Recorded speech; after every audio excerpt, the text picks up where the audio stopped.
Yo, what's going on, lifers? Welcome to another episode of Sick, Scared, and Stupid. I am your host, Jake Thomas, and today's guest is coming to us by way of a little bit east of Texas in the great state of Tennessee.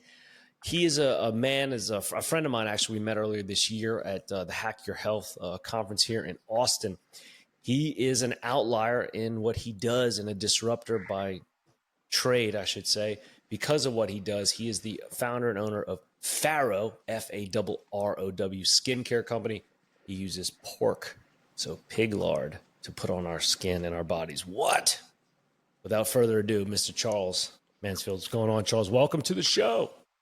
Jake, it's awesome to be here, man. I've had the fortunate circumstance to see you twice this year in person, and now a third time here through the interwebs. But yeah, man, great to see you. Excited to be here and unpack the power of the pig.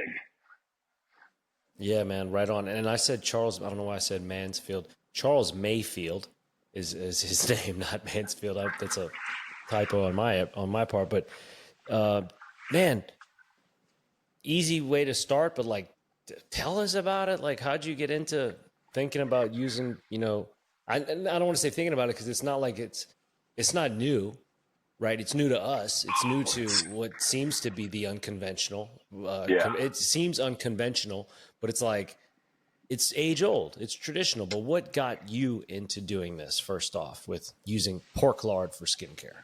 Yeah, well, it's the ultimate OG, actually.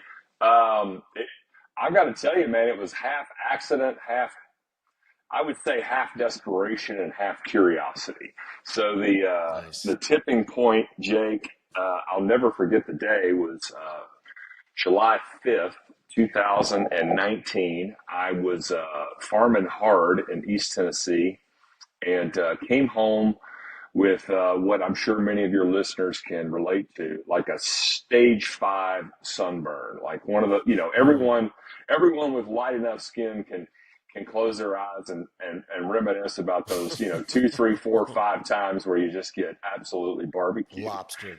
Yeah, completely lobstered. And came home. I live in a small town in East Tennessee. I'm sure Walmart might, actually, it's such a small town. Our Walmart is not 24 hours, right? So, came home and, I can tell this story now. I'm not really sure the thought process that led to it, but I did have a recollection, like we were talking before we hit record. My mom's from Mobile, Alabama, spent much time on the Gulf Coast and specifically Mobile Bay growing up. But I had these memories, like every time we go to the beach, Mom would take her jar of aloe vera and stick it in the fridge. Mm-hmm. Like the minute we got there, it went in the fridge. Yep. And so I come home with this, probably second degree sunburn, and in an act, I was raising pigs at the time, so pastured pork. We'd started a sort of a micro polyface farms model, and I had a jar of lard. I've got a background in sort of nutrition, wellness, and cooking. My ex-wife and I have published a number of cookbooks in the paleo space, and so I had been rendering lard from my pigs and was cooking with it and frying with it and all various things. And it just sort of popped in my head. I was like, oh, I've got this jar of lard in the fridge. Why the hell wouldn't I try it? And so, we say lathered up all the time. I coated my skin with this stuff. And, Jake, and I mean, when I say coated, again, your listeners probably can relate. Like I was a greased pig. Like it was a noticeable layer of this stuff. And I just went and sat in my living room, late at night on a weeknight, to sort of suffer. And in about 5 minutes, 10 minutes, I think I probably turned the TV on just to sort of pass the time. But I looked down at my skin and the stuff was gone. Like no residue on my skin, like gone. And so what I tell people is my skin literally ate this stuff, which, that was kind of cool. Took a shower, went to bed, got up the next morning, put another coat of this stuff on. So 2 applications. And in about 2 or 3 days, my sunburn turned to a nice golden brown, which was, big bonus there. And, you've been in the health wellness sort of, nutritional tinkering, we're always tinkering with stuff, but also you, Sure. you learn to pay attention. And so when the sunburn went away, I was like, man, that's really something else. But I started watching my skin like a hawk. And again, I had these memories of like, sometimes it takes 2 weeks, sometimes it takes 3 weeks before your skin peels. And Sure. it never came. Like I literally, I mean, like your shoulders, those joints that move Yeah. a lot. I just Yeah. kept waiting. And that was really the light bulb moment. I don't have a background in any of, dermatology or esthetician or any of that stuff, but it's always made intuitive sense to me looking back. It's made Yeah. intuitive sense to me why it would work so well. Of course, now I'm in the business of trying to explain to people why lard is what I believe is the ideal fat for human Mm. skin. But that was where it all started. And fast forward, we launched in January of 2022. A Nice. lot happened in the world. This was July of 19. A Yeah. lot of crazy things came along in early 2020. Was still farming. I still have a full-time job. I do a lot of risk management and insurance work, commercial insurance work, and so just busy. But I started making samples of this stuff and playing around with it and taking it to. I had these farming customers and friends, just started handing this stuff out to people in these little bitty sort of novelty jars. And, the phone kept ringing and people kept telling me how much they liked it. And, it worked on, arguably sunburn's probably the most common acute skincare condition, certainly in the summer. Uh, Sure. I started playing with it. I haven't had razor burn now in like 3 or 4 years. I just started playing around with stuff. And so at some point, a buddy of mine was like, man, you ought to you ought to launch, you ought to make a company out of this. And so here we are today. We're closing in on the end of our third year in business. It's been, man, what a roller coaster That's ride. awesome. That's awesome. And congrats. I mean, I think that's something we can all definitely relate to as far as in the sunburn. Those of us that have been at the beach or have had that experience where you could say it's one of those 2 or 3 times where you've really just gotten roasted. And I can definitely think to myself, literally saying verbatim, I would pay $1,000 that I don't have at the time. Like I'd pay $1,000 to have a bathtub full of chilled aloe vera gel and just get in it. Like I want to just literally get in a bathtub full of like goop gel and just not move because I'm not sunburned, right? So Yep. like when you're talking about being cooked and crispy like that, it's like, yeah, when you're saying you lathered up and literally were, caked in, like, yes, I know exactly what you mean. And I know that feeling because I've tried to do it with aloe vera where I'm like, I'm taking the whole freaking bottle out of the fridge. And we used to do the same thing, like get to the beach, unload everything, aloe vera in the fridge, the green one and the blue one, Yep. one that had the menthol even added to it. Like put the menthol one for sure, get that one in there.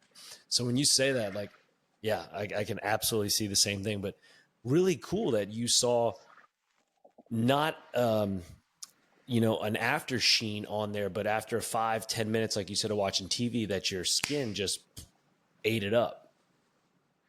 Yeah, well, it speaks to the real problem in skincare today.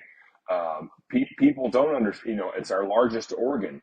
It is a transdermal highway, right? It eats things. It Yep. consumes things. I mean, Lord, how many people that are using transdermal nicotine patches or Yeah. any other Yeah. sort of? It's a great delivery mechanism, and for better for worse, it delivers things directly into the bloodstream. And so, that's one of the things that sort of came along secondhand when I started trying to formulate these creams. Like you do what any idiot does. You go to the Google and you DIY and you sort of try to make this stuff work. And Jake, I had 10 or 15 years in the saddle with sort of this paleo movement and nutrition and coaching people. I used to run a gym in Atlanta, and you've heard this a million times. If you can't pronounce it, you shouldn't eat it. And I call it my paleo lens, but I had just kept that lens hyper focused on food. I'd never shined it on skincare. And man, it is an absolute cesspool of toxic ingredients.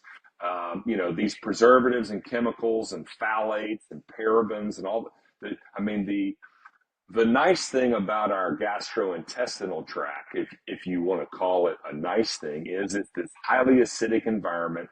It's it's developed mechanisms for getting things out that don't agree with us. If you've ever eaten something that didn't agree with you, there's usually a really fast train either out the north tunnel or the south tunnel.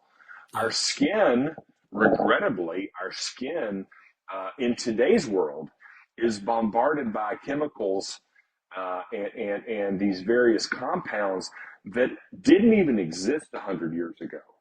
Right. I mean, that gag reflex, that diuretic sort of response, the gastrointestinal response, that's a response that's been built over, hundreds of thousands of years of maybe not so good meat or spoiled this or bad that. Our skin, I mean, literally our skin, the toxicity our skin came in contact with, let's just say, 1,000 years ago, might be, worst case, might be some poison ivy.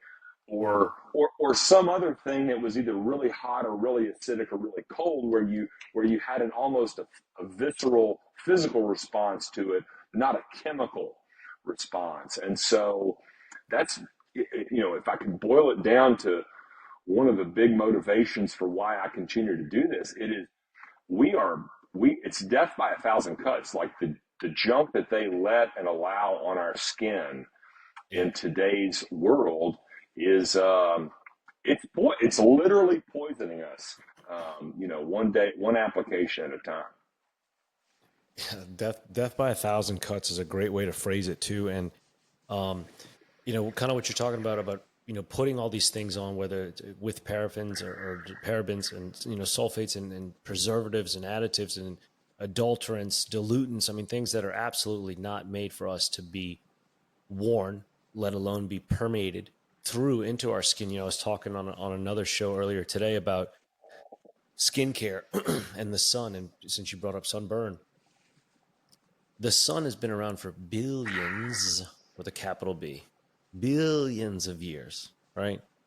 And all of a sudden, skin cancer and issues with skin related, I'm using quotations, related to the sun is automatically, is now all of a sudden the sun's fault. The sun is harmful. The sun is doing this to us. The sun is causing skin cancer. The sun is killing us. The sun is doing all these detrimental and harmful things to us. No. How about what we're doing with the sun to ourselves is creating and causing all those issues? Example, the sun is the greatest natural radiator and microwave.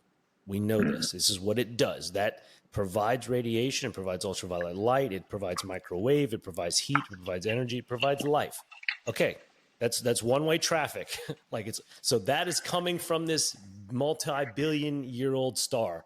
That is a pretty good constant that we know in life, in the universe, that this multi-billion-year-old star is penetrating us with light and heat and radiation and da-da-da. Got it. So what we're doing with it is what's causing it to be harmful. We ingest certain foods or we wear certain chemicals via topical application. And by doing so, with the food we ingest permeates through our skin, through our sweat, and causes a sheen that covers the skin. The surface of our skin mixes with our sweat and our natural oils, or we're putting these other chemicals on top of our skin, mixing with our natural oils. And guess what? The sun is just doing its job of radiating and microwaving. But because what's on the surface of that skin now is toxic, that radiation and microwaving, unfortunately, is a perfect incubator to create problems a la skin cancer and other things that we do not want. It is not the sun's fault, but it is what we're doing with it that's causing those issues. Well, yeah. I mean, there's a couple things there. One is you have a burgeoning and growing, probably multi-million-dollar red light therapy sauna industry, and their only job is to mimic the early morning, late evening UV and near infrared rays that the sun's already emitting for free, right? That's fascinating. Um, I'm going to say a couple things. One is the sun. Well, the sun's always been there. Our relationship with the sun has drastically changed in the Mm. last 85 to, I would say, 125 years. Certainly the last 85 years. Let me Mm. unpack that for a minute. I always like to rewind the clock to say 1910. In 1910,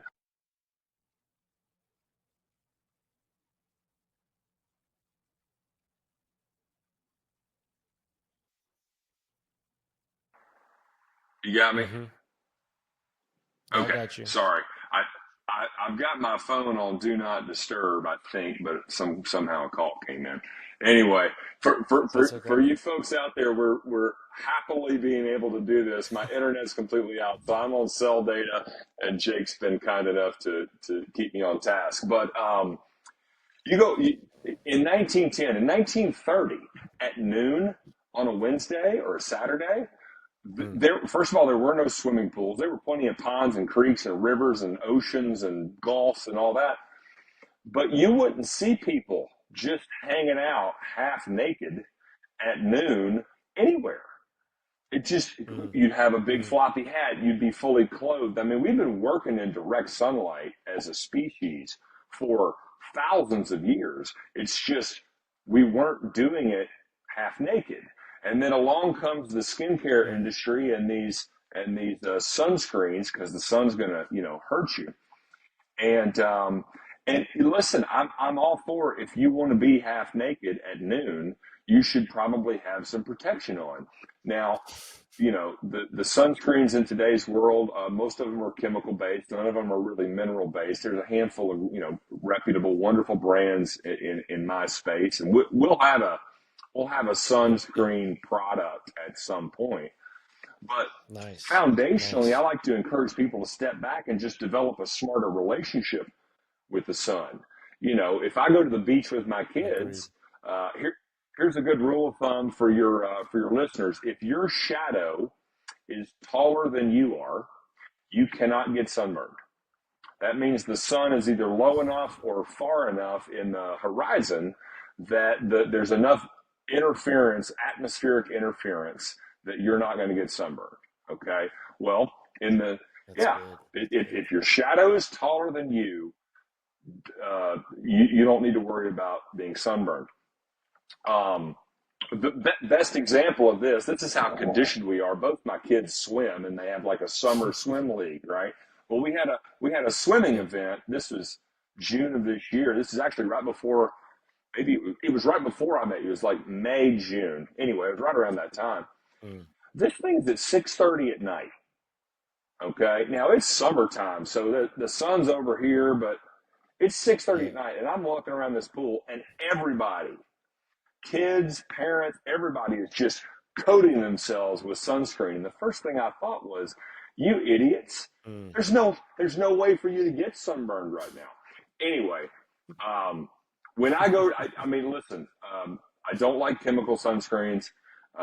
There's some good mineral products out there that every now and then, if I even put Yeah. sunscreen on, I will use. But if I take my kid to the Yeah. beach, Jake, when it gets to be about 10:30, 11 o'clock in the morning, we get out there early, we have all the fun. It's like, all right, guys, let's go back to the house. Let's play a board game. Let's watch a movie. Let's have lunch. And then, come 2:30, 3 o'clock in the afternoon, we'll come back out here and have some more beach time. And so, Mm.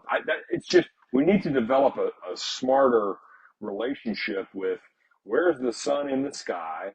We've got all this lightweight, super tactical, sun blocking uh, clothing, that we can go swimming in and all that fun stuff. Um, Yeah. Yeah. Yeah. I, I'm not ready to have this conversation because I'm not versed on all the literature on it, but a lot of these seed oils that we're ingesting seem to be very problematic at creating an environment where we're inflamed and more susceptible to sunburn. And so, yeah, I mean, it's just here's one. Look at the incidence of skin cancer next to the usage of sunscreen next to a graph of the SPF values, right? And you can track all this back. Go back 30, 40 years, right?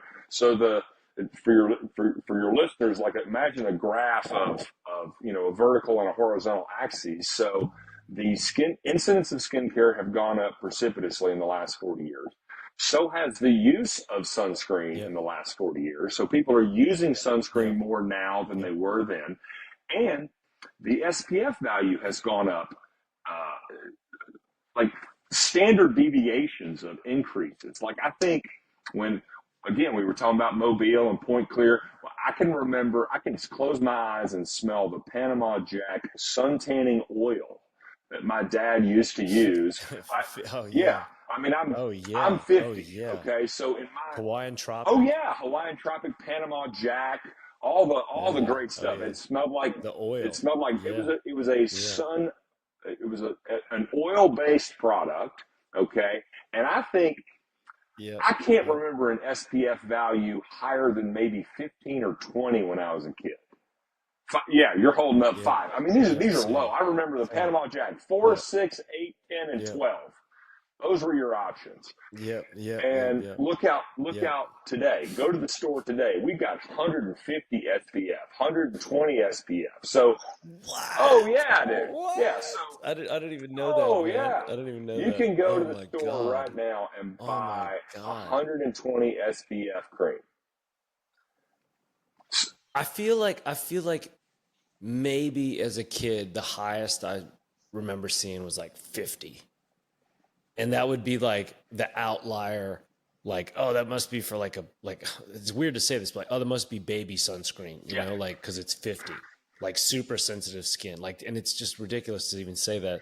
But yeah, I definitely never had anything over like 30. And I remember being like, at people like, man, 30, this is so much. Like normally it was like 15, you know, it was like kind of the max. Well, and we're a suntan culture. 150. Oh, yeah. What? We're a suntan culture, man. You'd never used the 30 when you were a kid because you were uncool. Wow. You weren't uncool. 150 though, dude? Holy God.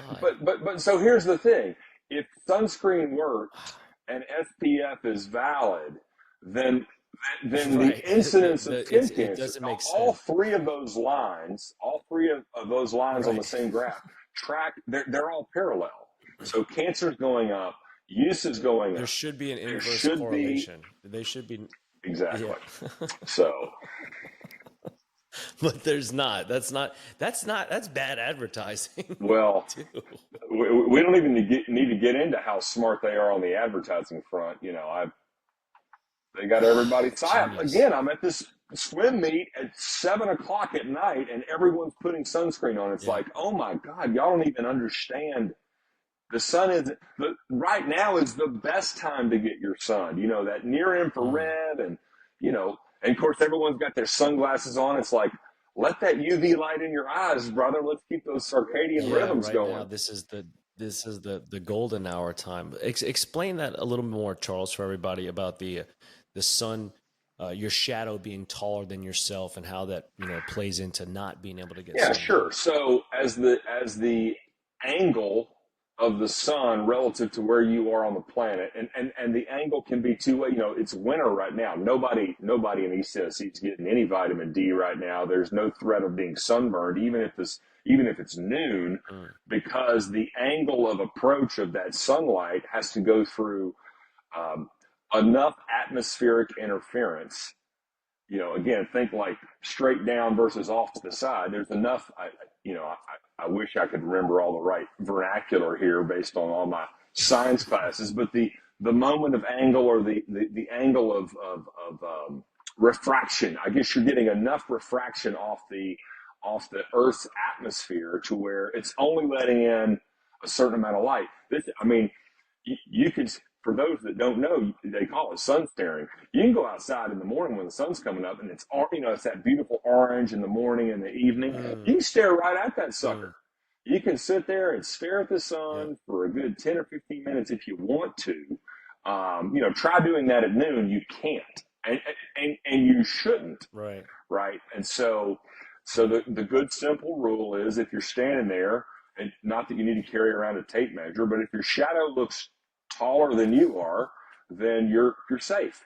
There's no problems there. And so, That's pretty yeah. simple. And again, test it out right now. Like, we're in the northern hemisphere. You're probably a little south of me, but not too far south of me in terms of where we are in East Tennessee. But, Yeah. on a sunny day at noon, walk outside and see how tall your shadow is. It's taller than you are. You're not getting any vitamin D, and you're certainly not getting sunburn. So That's a great bait for everybody. Remember that you are not getting sunburned if any time whilst exposed to the sun, your shadow is taller than you are. Cool. So you grew up raising pigs then, like obviously, God, no. the aha moment of the sunburn, but like you grew up raising pigs. So like, it wasn't just like, hey, let's try lard. Like you've been working with it. You've been around it. You Well, had a thing for kind it. of. I mean, I did not grow. I grew up very agriculturally farming adjacent. My family's background is in the dairy business. I started growing pigs in Got it. 2016, 17. Grew up outdoors. I've always loved the outdoors, played sports, just always loved being outside and being active. Um, Looking back again, I sort of had this agricultural adjacent upbringing. We didn't grow up on a farm. My parents, we had some chickens and some goats and, early memories of peeing on the electric fence to see what happened, that kind of stuff. But no, my real Nice. passion for farming, that curiosity was really ignited through the paleo diet. You're in Austin. There was a conference called Paleo FX that kicked off, I want to say, in Sure. 2012. And again, my ex-wife and I had these. We were one of the early. Paleo Comfort Foods was our first book. I think it was maybe the second or third paleo cookbook that had pretty pictures and looked like a proper cookbook. Lauren Cordain had a cookbook. Of course, he's sort of the godfather of the paleo movement. But I mean, hell, his cookbook had no pictures, and I think he wrote it, and he just, it's just Mm. like, sorry, Lauren, but people like pretty pictures and want to see what their food looks like, and so we were very fortunate. I'm sure you know the name Rob Wolf. Rob sort of encouraged us to write his cookbook. He was a big lifestyle guy. He wrote the Paleo Solution. I think it launched in maybe 2010 or 11, and yeah, so we were early to the paleo scene, and this Paleo FX popped up in Austin. It's like I've been coming to Austin like on an annual pilgrimage ever since 2012, and but it was that movement, So you join a gym, you start paying attention to what you eat, and eventually it's like, okay, it's not just calories in, calories out. What's the quality of the food? And then at some point you get to, okay, the quality's got to be here. Where am I sourcing it from? And so it was really cool, Yep. Jake. The paleo. So that first few years of Paleo FX, like everybody's arguing over protein, carbs, and fat, macros and micros, and blah blah blah. And it was almost like someone snapped their finger. I think it was maybe 2013 or Mm. 14, and the entire argument or what people were worried about shifted from macros and micros to where do we get our food from?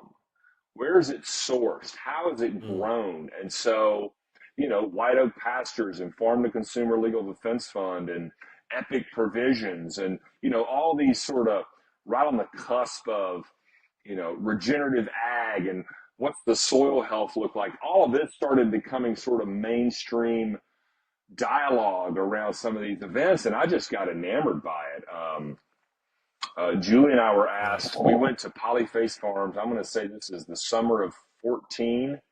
Our second cookbook was coming out, and we went up there and volunteered our time Mm. for a fundraiser for the Farm to Consumer Legal Defense Fund. Rob was there. Sally Fallon Morell from the Weston A. Price Foundation was there. It was great. Oh Nice. yeah, Nice. it was Yeah. super cool. Nice. And but I set foot on I call Polyface like Mecca. Like I like to make annual pilgrimages up there. But seeing how Joel and his family um, cared for the land, cared for the animals, it just made so much sense to me. I fell in Yeah. love with it, and that's This is yeah, Saladin. yeah. Yeah, Nice. Joel's, and it looks like he's going to be tapped. It looks like he's going to have one of these advisory positions with the Department of Agriculture, or maybe even the USDA, Nice. coming into this Nice. new administration. Which Amazing. I am, I have so much hope. Famous last words. That's But awesome. anyway, so yeah, that was paleo, and so I started farming using a lot of Joel's techniques. I started farming in 16, 17, and I loved it. I mean, it's talk about I'm trying to remember who the leadership like business coach that talks about the concept of feed the animals, right? There's in business and in life, there's the things you got to do every day. You got to get up, you got to do this, you got to do Yeah. that. And he refers to it as FTAs, feed the animals. Well, farming is the literal get up and go care for the animals. I loved it. Yeah. Well, what got you into that in the first place? I mean, you talked about your ex-wife and yourself writing your books, that's which is super cool, obviously, but was it a health reason? Like, did you have issues going on? Did y'all, was it cultural, social, familial? Like, was there a lot of people, it's like, I had, this condition and I needed to change my health and I did it through my diet, or I had this going on, or I was, something.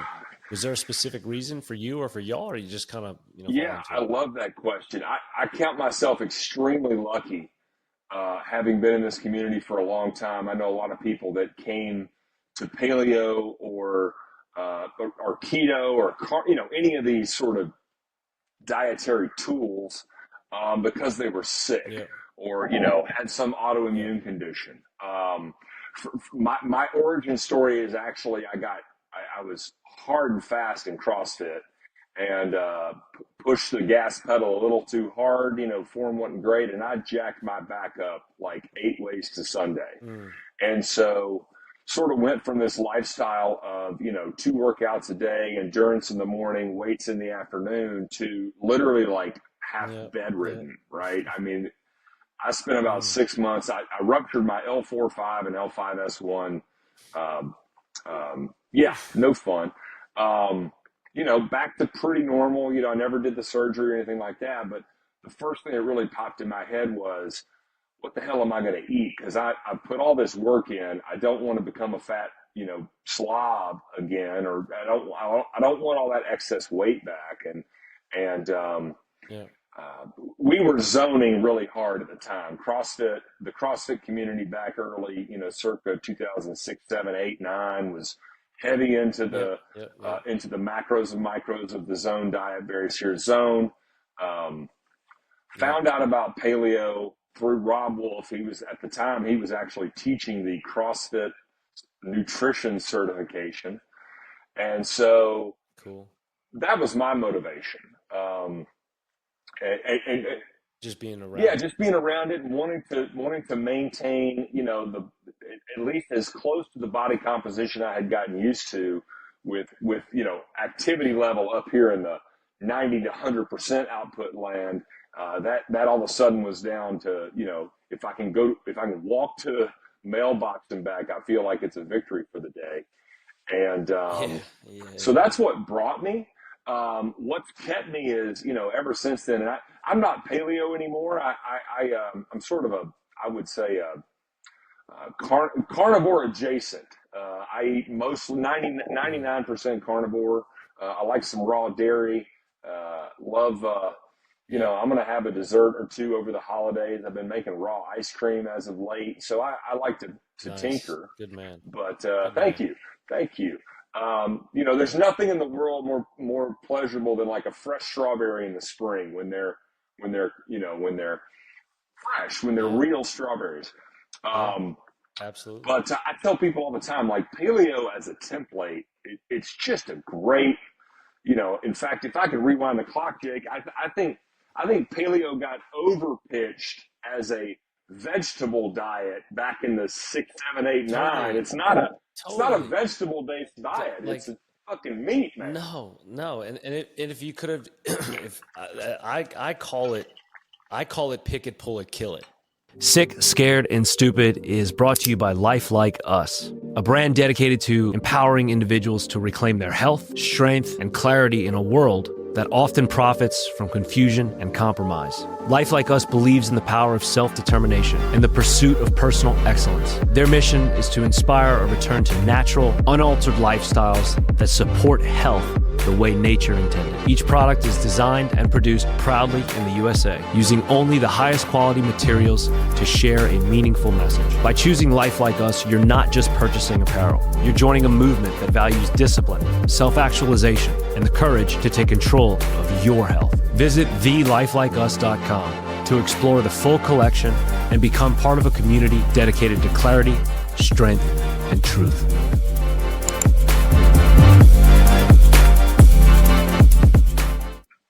Right, which is essentially what paleo is, but people think it's so, so it's mostly nuts. It's like people, I don't know why the misassociation with the word or misconception of the word has to do with more so agrarian sense, like picking and foraging. It's like paleo literally is pick, pull, kill. That's paleo. Yep. Pretty much, right? But people emphasize the pick, pull so hard, and they kind of like minimize the kill part. And it's like me now, it's like, that's me. That's the circle. I would say if you have like concentric rings, circles within circles, I would say to people to start somewhere, if they're trying to, what's the best way for me to get in the most macro sense, an wherewithal or sense of awareness for my health, and where can I begin? I'm a little timid. I don't want to jump right into carnivore, or I don't want to go hard vegan, or just red meat, salt and water. Where should I start? Pick, pull, kill. What does that mean? It basically just means whole food, right? If you eat ingredients, not things made of ingredients, like you talked about a fresh strawberry in season.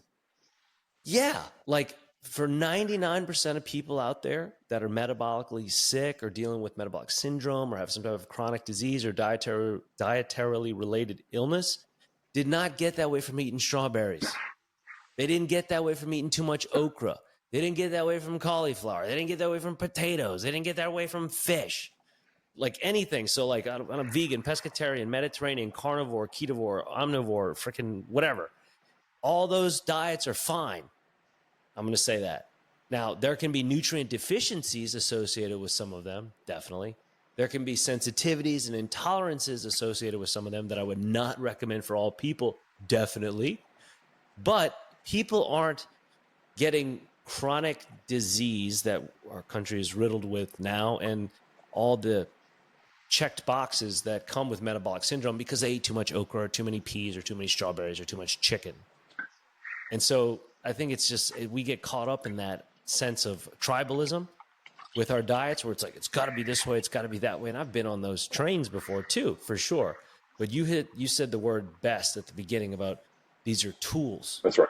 These diets are tools. They are levers that we can pull. Like, hey, maybe going red meat, salt, and water is the best thing for you because you have all those autoimmune things going on. You're trying to get rid of that psoriasis or the eczema, anything topical for sure on the skin. Elimination diet, high nutrient density, go, you're welcome. Now, how long do you stay there? Well, I'd say it depends on you, trying to reintroduce foods singularly to see what you can tolerate, to see what you're sensitive to see what you don't react well with. But most people don't have the patience for it, Charles. Most people don't want to believe that's what they got to go through and that it's going to take this up. Oh my God, you mean I got to eliminate all those things in order to discern what is right or wrong for me or sits well? Yeah. And then you mean I need to eat that way for like a while before I can really like titrate myself back up to, yeah. Well, I'd rather just take the medicine or like, yeah, I know you would. The most frustrated repeatedly I've ever been in my life. I don't remember how many paleo challenges we ran at our gym, 30, 60, 90-day paleo challenges. I don't remember how many, okay, but, one a quarter for 5 or 6 years, right? So whatever that is, a couple dozen. And the most frustrating thing was the guy or the gal that went off their antacid, went off this, went off that, within a week, right? They're off. Oh my God, I feel so great. And then day 31 or day 61, they go have lasagna, beer, pizza, just blow the doors off everything, and they feel like complete Yeah. shit. Yeah. And I'm Yep. like, well, I wonder what did. And they're like, I don't know. And it's like,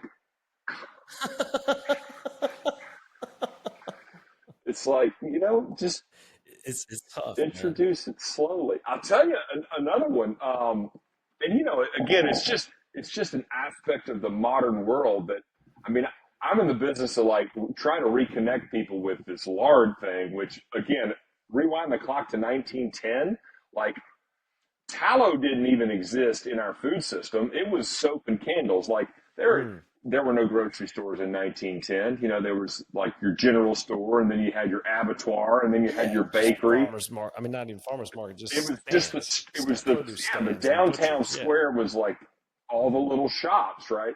There's yeah, bizarre. it was basically a bazaar, right? And there is a 100% chance that if you walked in the general store to get your nails and your turpentine and your shoelaces and all the things, 100% chance you walked out of there with a can of lard. Full Mm. stop. Like tallow wasn't really a thing in our food system until post-industrial age, post-World War II, when we had reliable refrigeration.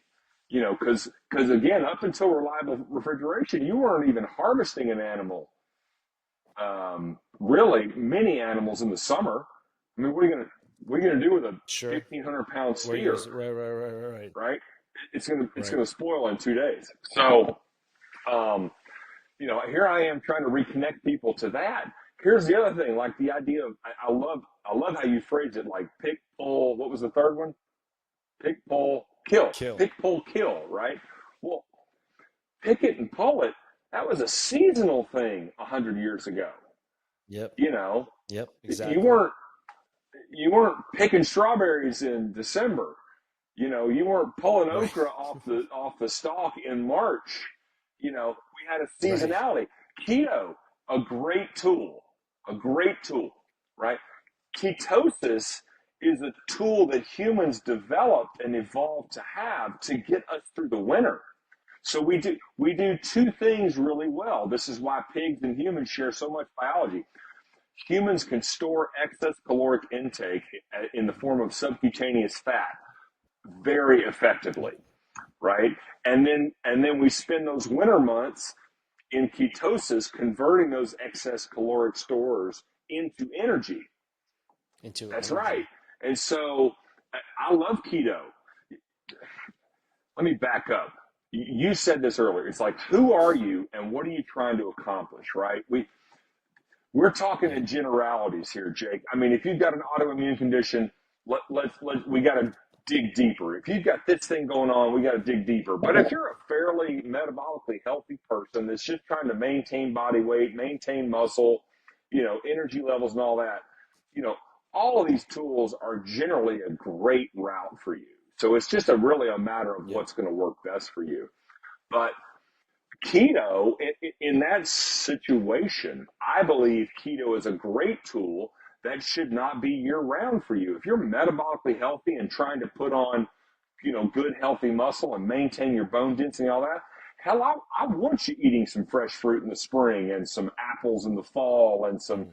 I want you getting those excess carbohydrates, you know, during the summer and fall months when they would be naturally available to us, a couple hundred years ago. Yeah. So, Yeah. Yeah. I think, seasonality is a big thing that we've lost touch with. And I really like how you're taking it back to 1910 a few times, barely over 100 years ago, but our short-sightedness with history is very sad, unfortunately, meaning we neglect the million years that precede what we know in the last 100 or what we think to be, the last 100 years is what many of us pay loyalty to or homage to or lay our allegiances to regarding health and health science, nutritional science and medicine. Within the last 100 years, that's the microcosm that most of us put our loyalty to, as opposed to What about the hundreds of thousands and arguably million plus years of evolution that got Yeah. us here? Ways of living, forms of adaptation, what was consumed, et cetera, et cetera. You talked about, things that didn't exist 100 years ago. Well, yeah. And I mean, a lot of our organizations for that matter, whether it's a World Health Organization, American Medical Association, American Heart Association, American Cancer Society, reigning, authorities as far as in what we should do, what we should eat, how we should live, telling us what to do, whose science and rhetoric is not necessarily backdated any more than 200 years tops, which is nothing in the timeline of human evolution. Nothing that is, someone once told me, what we know about nutrition science now and dietetics on a 24-hour clock represents about a second as far as in what that would look like on the timeline of human evolution. A second out of 24 hours. That is nothing. Yet that is where we say, well, at this point in these studies, and this is what was said, and this is what the science says. Damn. But look what our current states of health and humanity in existence say. Well, and you've also got to give credit to the marketing, right? So again, back to 1910, we'll talk about 1910, 1911, right? Because I always go back to 1910 because in 1911, Crisco, my nemesis, Crisco launched, right? Which, by the way, Crisco is short for crystallized cottonseed oil. They bleached it, Procter & Gamble bleached it white because if you're familiar with what lard looks like, it is white. And so they bleached it to mimic lard. But here's the thing. In 1910, 1911, if you wanted to take out an ad or deliver a message, for better or for worse, you're talking about print media, radio, and very limited consumer consumption of those things. The Saturday Evening Post, where you're reading it once a week. Fast forward to today, right? If I'm Procter & Gamble or Big Pharma or any, I've got television, I've got podcasts, I've got the amount of exposure that our eyes and ears get to messaging, for better or for worse, which is, again, I'm grateful to be able to come on, here and talk to you about all this. I think we're really on the verge, again, with sort of this understanding of how the algorithms are sort of screwing everybody up. And,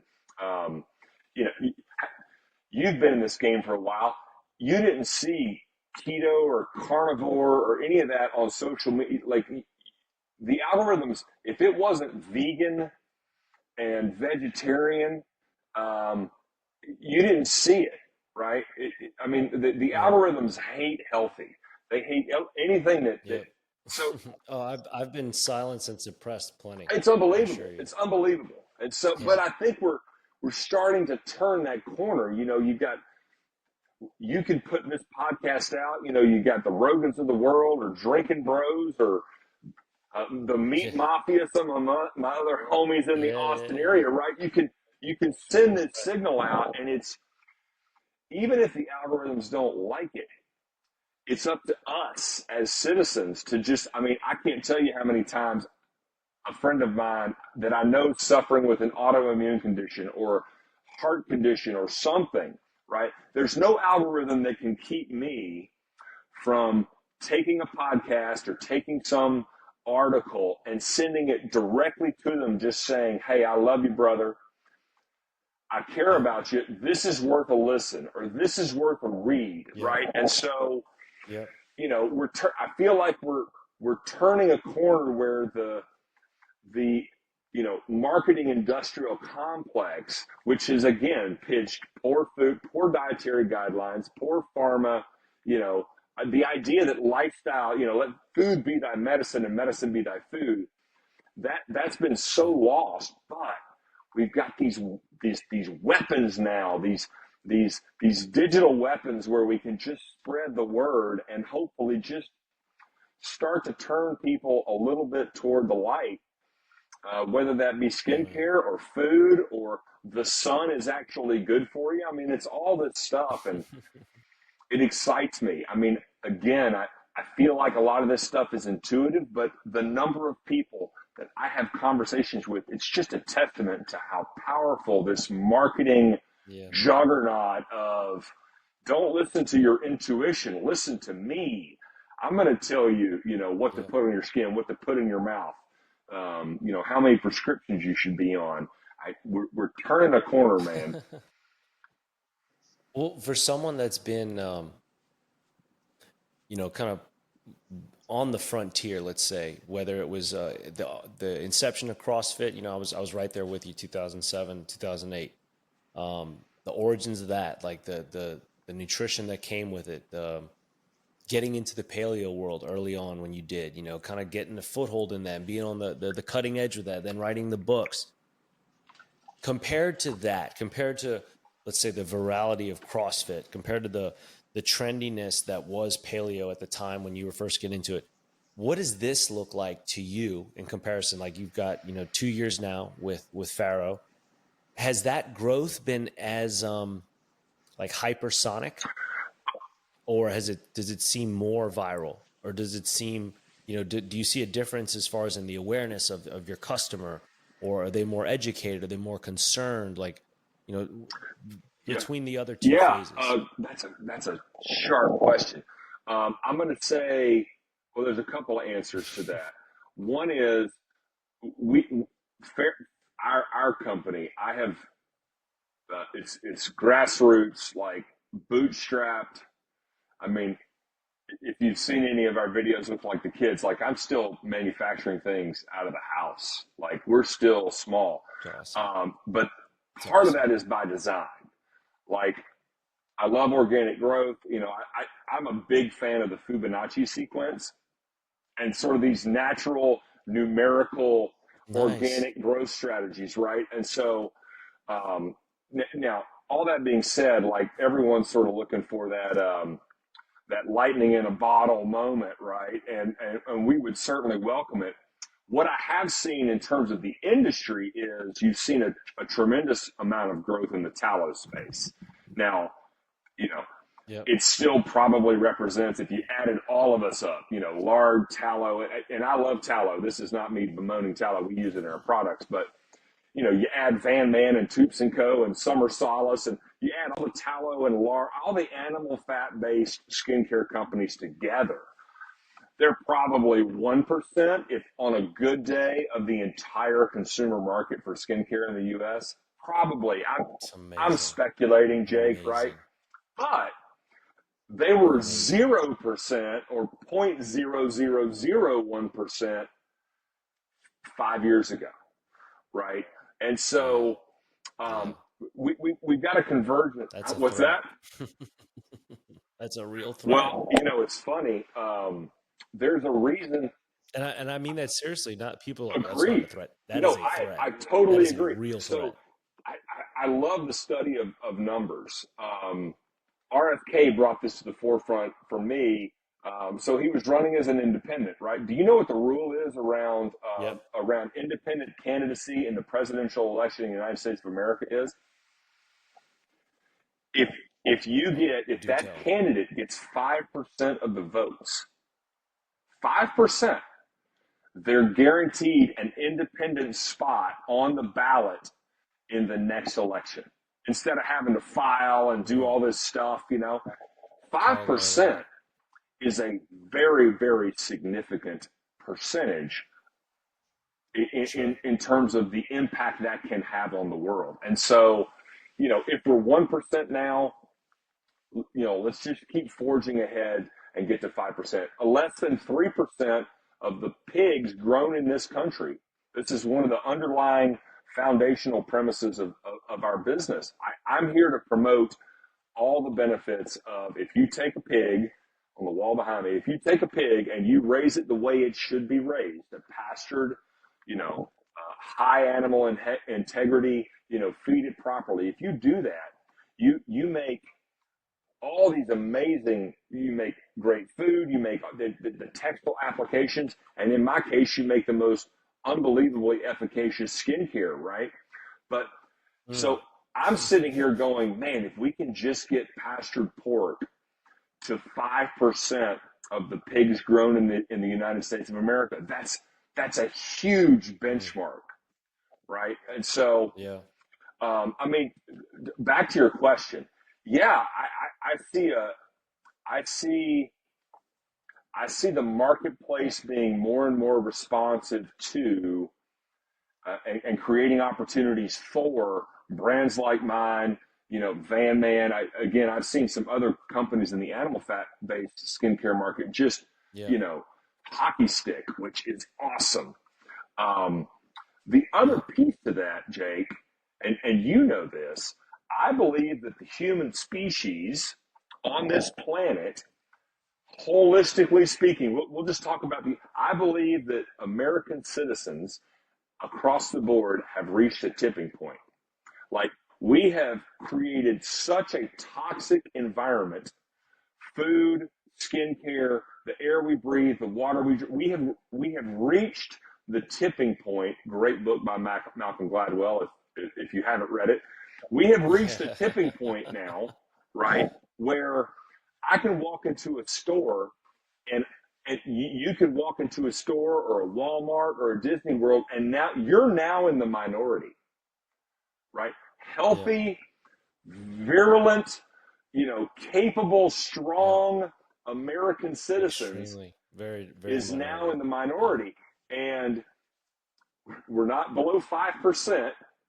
We're still up there, um, Yeah. but we've reached a tipping point, and so I think you know, and people are getting tired of jumping from one drug to the next to the next to the next. Well, this drug solved this problem, but it created this one, and now so we keep chasing the symptoms. And so I'm very bullish, very optimistic, that as solutions like, what to eat, what to put on your skin, how to exercise, go for all the low hanging fruit. The low hanging fruit is becoming more and more communicable, right? And Yes. so, Yes. if we can just get those people, that aren't healthy to buy into the low hanging fruit, then I think the sky's the limit. And unfortunately, there's a lot of sick and unhealthy people There's a in this lot. country, and they've been Yeah. psyoped to think that it's not about food, it's about your genetics. It's you were just born this way. I Yeah. it's very sad, and it's very frustrating. Um, but there's casualties in every war, and I'm certainly, this is the hill I'm willing to die on in terms of skincare and health, and talking about optimal diet for optimal skincare. They're as Yeah. correlated as anything. But yeah, there's going to be some losers, and hopefully the biggest losers are big pharma and big ag, and all of those wackadoos. But I am optimistic. Good. We need you to be. Like you keep pumping it out, man. Like talking about, it's like you have nothing to worry about because what you produce is genuine. You have like someone wants to audit you, so to speak, and I don't mean by way of taxes, but just audit my ingredients, audit my process, like audit any part of what I do, and you're gonna find nothing but things that are naturally existing that have been put together in my kitchen, in my home. Like this isn't some high-end laboratory that requires ultra processing. Like it's kind of like one of the best definitions somebody gave me about processing. And if you can't put it together in your own kitchen, consider it highly processed. If it's not something you can construct on your own, consider it highly processed. So it's like, okay, and if push came to shove, you could eat your stuff Oh too. yeah, And I have, our skin food's a good. I've It's a eaten it. good. I've Yeah, eaten it. I have. I don't like our scented versions just because the essential oils aren't. I was going to say, I wouldn't say some of the scented aspects could be off-putting to the palate, but God damn it, if you needed to survive on it in a pinch, it would Absolutely, work just fine. absolutely. Here, And here's another one.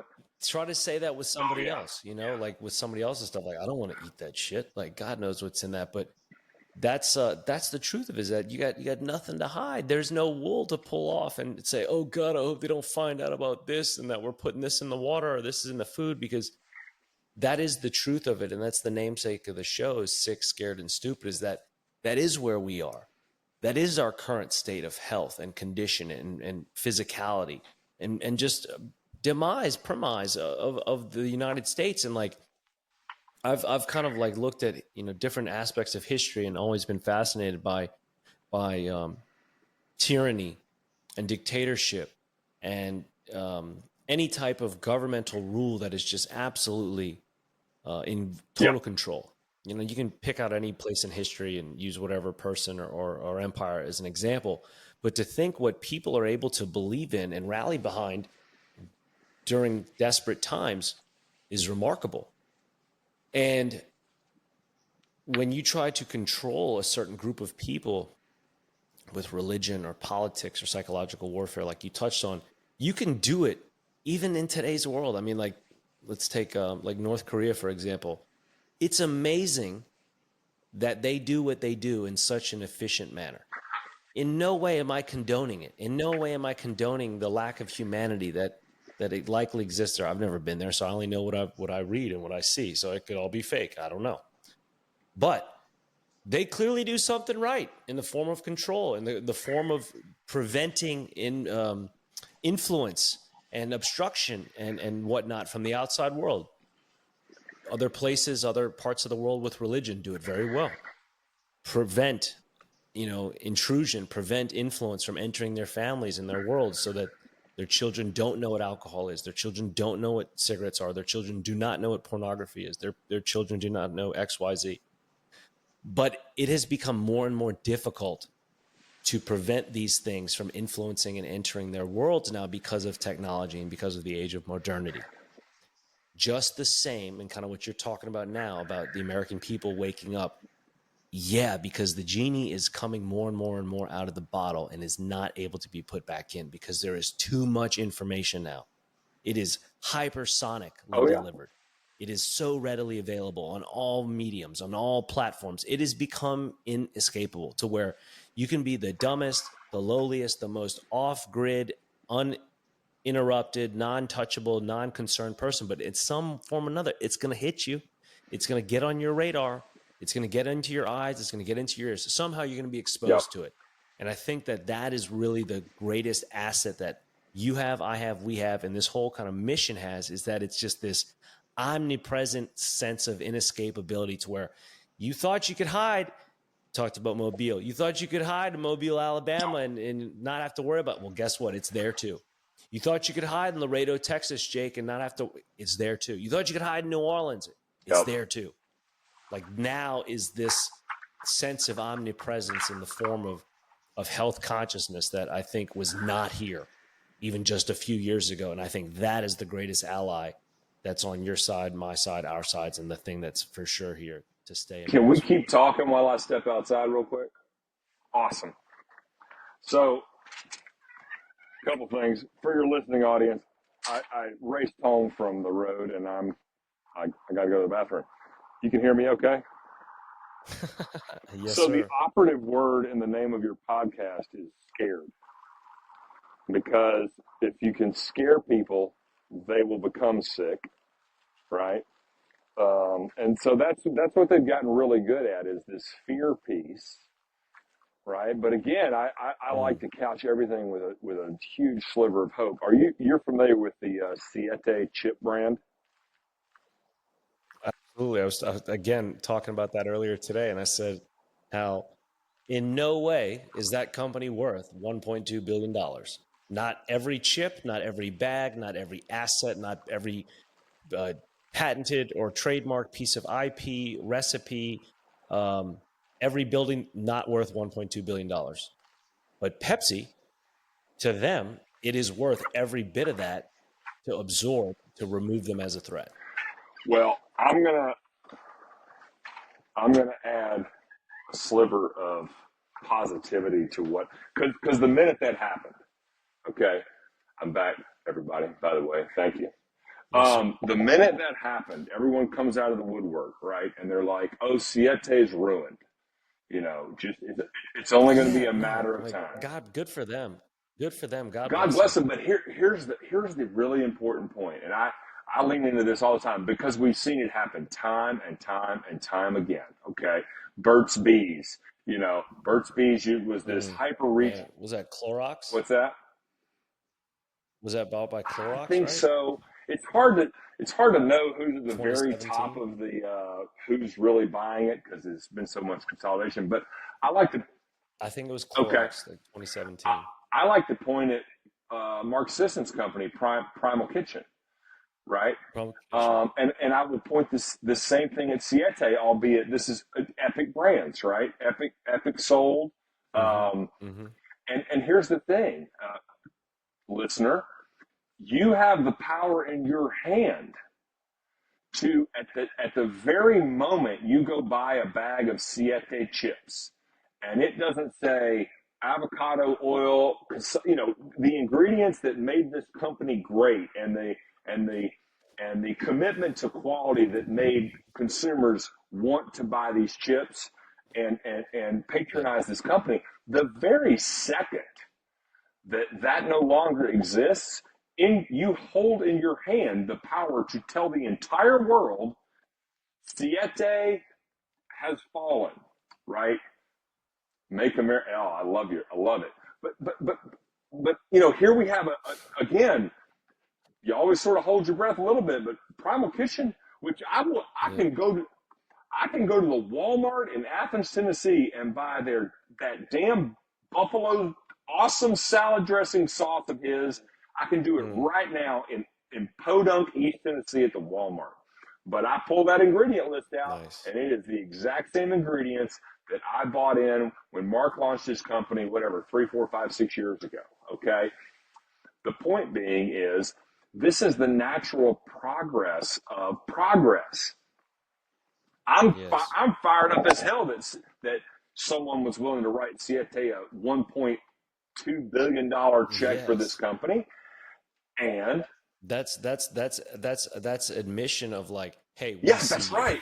Like you are messing with our formula. Like you're messing with the supply. You're messing with our shelving here. Like we have taken notice.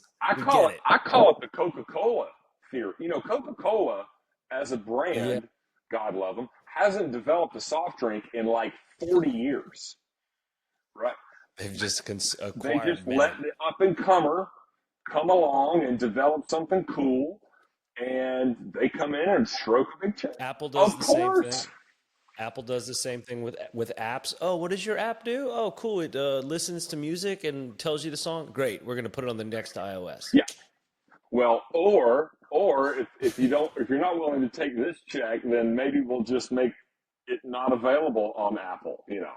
But yeah, yeah, there's some interesting stories, I'm sure, boardroom conversations there. But again, Definitely, definitely.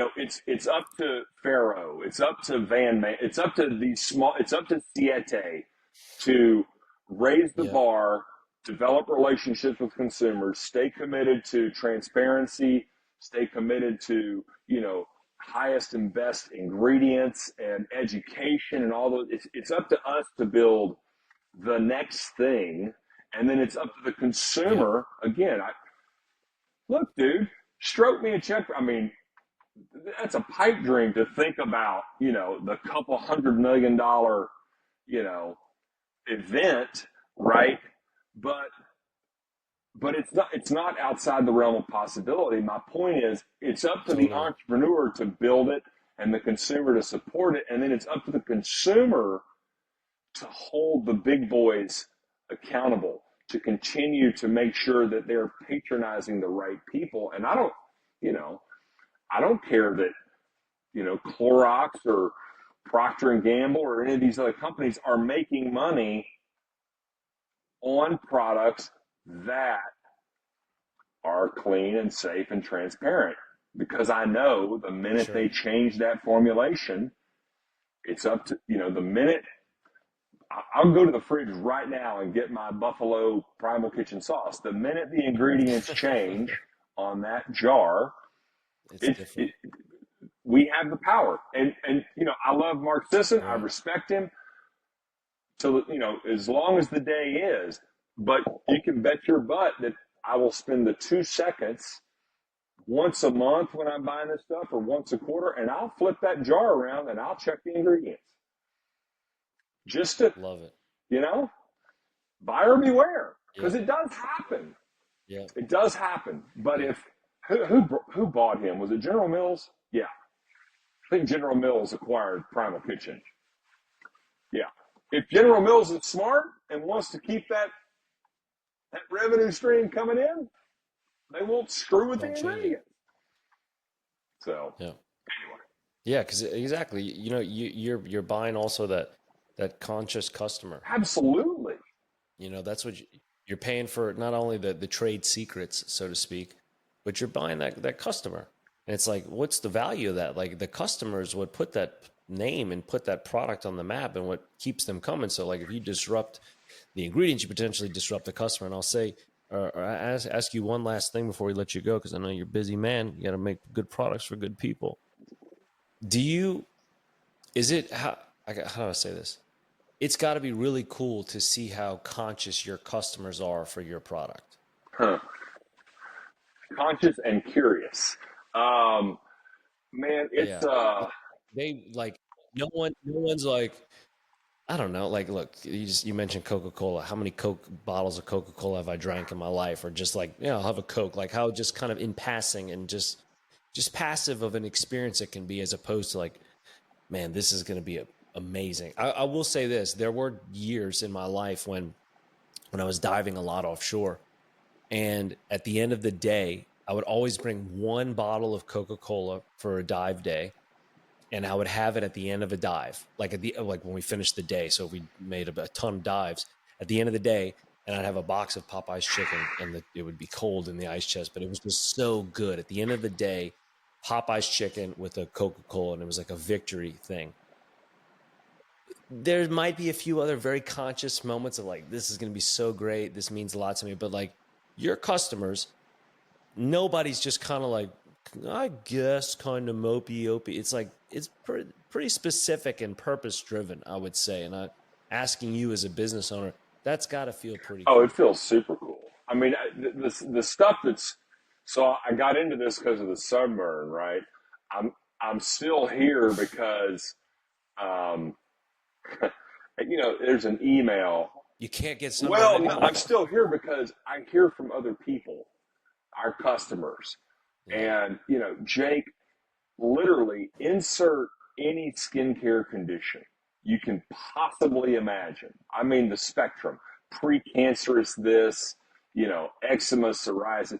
I've got an email or a text from somebody, my son's acne. It doesn't matter.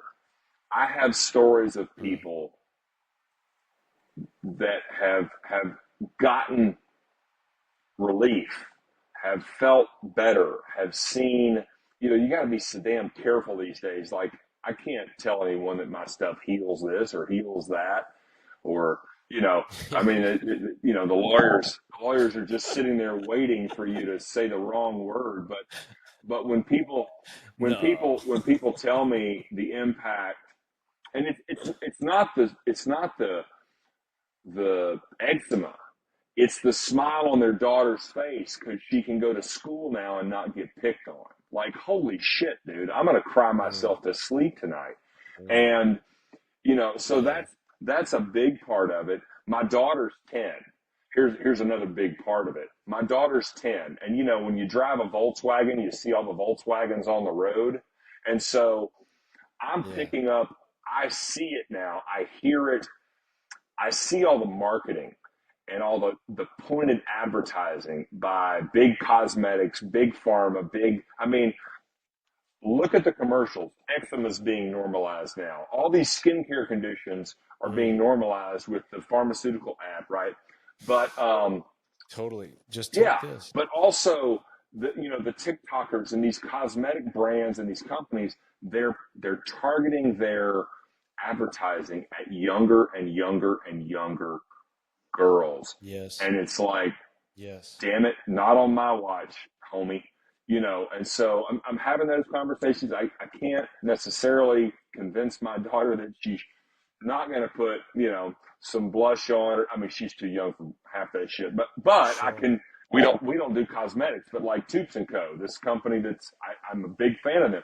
Emily does some lip stuff and a little bit of makeup and stuff like that. And so, it fires me up to be able to give my daughter a path, right? That's Yes. what it's ultimately up to all of us to do, is create a path. It's like parting the Red Sea. There's all this garbage out there. We gotta part the Red Sea and give consumers, give our friends and our family, give the willing or the desperate, give them a path to better health, a path to, better results. Yes. I'll close with this, Jake, and I thank you so much for having me on today. I, I like for everybody to know this, and you probably already do know this, but your body, your skin, your muscles, it wants so desperately to be healthy. It's Right. naturally wired for homeostasis, to look and feel its best. And so that's the best news. You just got to get out of the way, and you've got to feed it appropriately. You've got to give it the right ingredients and the right tools, and then you've also got to get out of the way. Like, don't put toxic stuff on your skin. Put something more natural. And hell, if it's not our product, Yeah. pick a product. If you can read the ingredients, it's a good Yeah. start. So Yeah.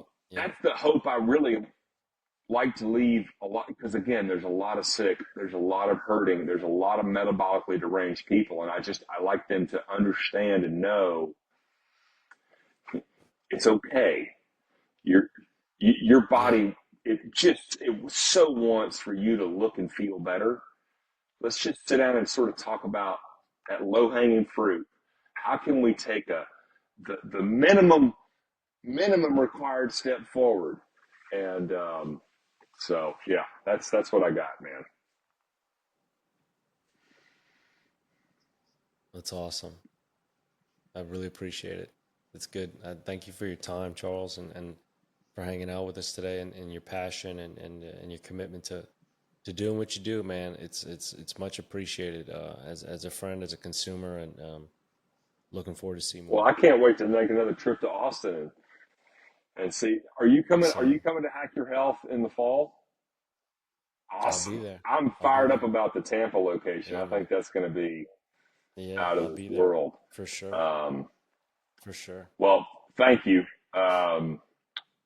anyone is interested, lard FTW, lard for the win, is a discount code that people can use to try our product, save a little bit of moolah, and um, you know, you put the link to the website in the show notes or something. But There you go. we're not hard to find. There you go. You If got if it. you look, if you Google lard and farro, we've somehow managed to sort of rise somewhere toward the top of the algorithms.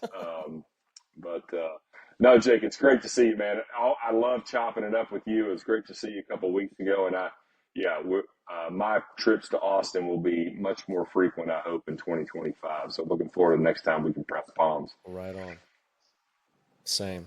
Well, for everybody else, we'll have all of Charles's info in the show notes, just like I was mentioning, everything for Faro Skincare, where to connect with them on Instagram, where to shop with them online, and again, with the discount code that Charles just gave, LARD FTW. So LARD for the win, to shop with that discount code. But other than that, man, thanks so much to Mr. Charles Mayfield, the owner and the brains and founder behind Faro Skincare.